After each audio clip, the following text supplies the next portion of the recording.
podcast show for business owners and managers who are passionate about developing people and growing a successful business. And now here's your host, Alistair Booth from the HR Booth. Welcome to our latest Lightning podcast. So we are now into December and it's a time of year us HR professionals dread. So we're right into the Christmas party season and it's a time where lots of employers have various kind of nights out and kind of try to organise events basically to celebrate the year just kind of gone and get their teams together. So it is a bit of a headache for HR because sometimes things can go wrong. So we know from previous experience, certainly this time of year can be pretty busy for us, where things have gone wrong for an employer or something's happened at the Christmas party and we then need to kind of help our clients deal with that. Even before my time at the HR booth, working in various in-house HR roles, it was something that was a topical subject back then as well. So it's not something that is new, and it's certainly something I'm quite sure won't change in the future. So purpose of this Lightning podcast is really just to give you as employers some kind of hints and tips on the sort of things to consider and a little bit around some kind of do's and don'ts on that as well. So I'm going to cover some of that with you today and hopefully it'll give you some good insight as you get to the Christmas party season. I want to make it very clear, not the fun police. So, you know, we've got our own Christmas night coming out. I enjoy a night out as much as anybody and always enjoy getting together with the team. So we've got an event coming up as well. So looking forward to that. And over the years, I've been to a number of Christmas parties with employers, but also with a number of our clients over the years as well, which has always been good. So it's not to say don't have one. And not looking to kind of spoil some fun, but really just trying to kind of protect you as an employer. So it's a great time for your team to get together, have some fun, probably kind of think about you know, the kind of, as I say, the year that's just kind of happened and you know, just to kind of get together and recognise the hard work and the efforts that your team have kind of put in. But things that you kind of do need to kind of consider is that an organised Christmas function is an extension of the workplace and it's therefore it is your responsibility to make sure that all your employees are safe.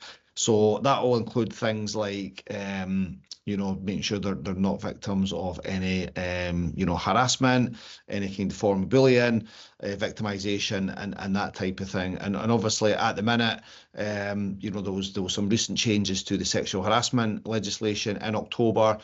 So obviously you need to make sure that your employees are protected from that on a Christmas night out as well. And that's certainly a very topical subject at the minute, given what is going on at the BBC and the MasterChef kind of programme. So something that you certainly kind of need to be aware of. So a couple of things just to kind of consider is, you know, obviously what you want to do is, you know, remind your team that it is a fun event and you want to kind of say thanks for their hard work. You want to kind of explain that the Christmas event is an extension of the workplace and kind of reinforce as well that any kind of inappropriate behaviour, you know, won't be kind of tolerated and, you know, what would be acceptable in the workplace is acceptable outside the work. So it doesn't give people an excuse just because they've had a drink and they're not in the office or in the workplace to kind of behave inappropriately. So give you know, some feedback around that. And obviously you want to kind of clearly outline the types of behaviour that could be unacceptable. So touched on things that are around harassment, sexual harassment, victimisation and kind of bullying.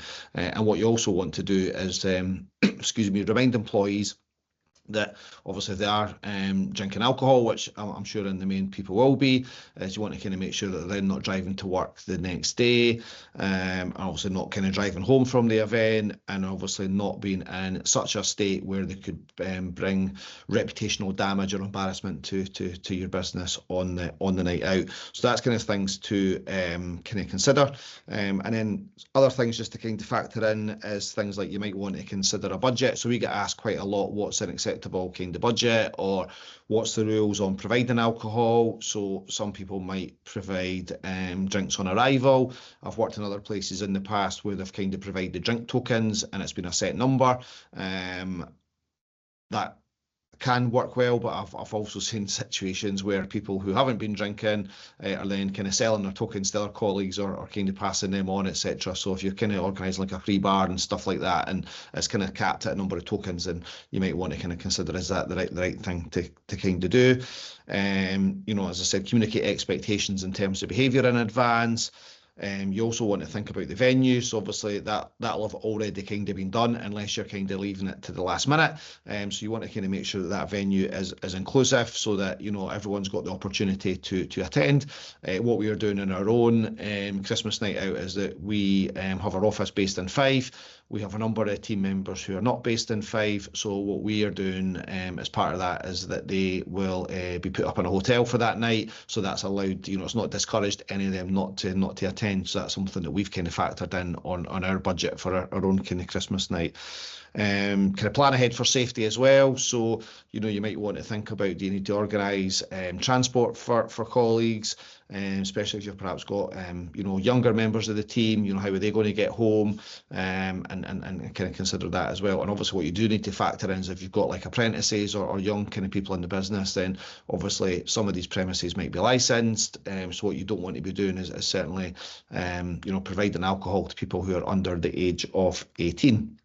And then also you want to try and make it a kind of fun atmosphere as well. So, I would avoid any kind of work chat. You don't want to kind of be talking about kind of work, discussing any issues in the workplace, that type of thing. You're there to kind of, a lot as a work event. You want to kind of let your hair down a little bit and have some fun. So don't get kind of embroiled in any kind of work conversations, and try and kind of keep that out of the Christmas night out itself.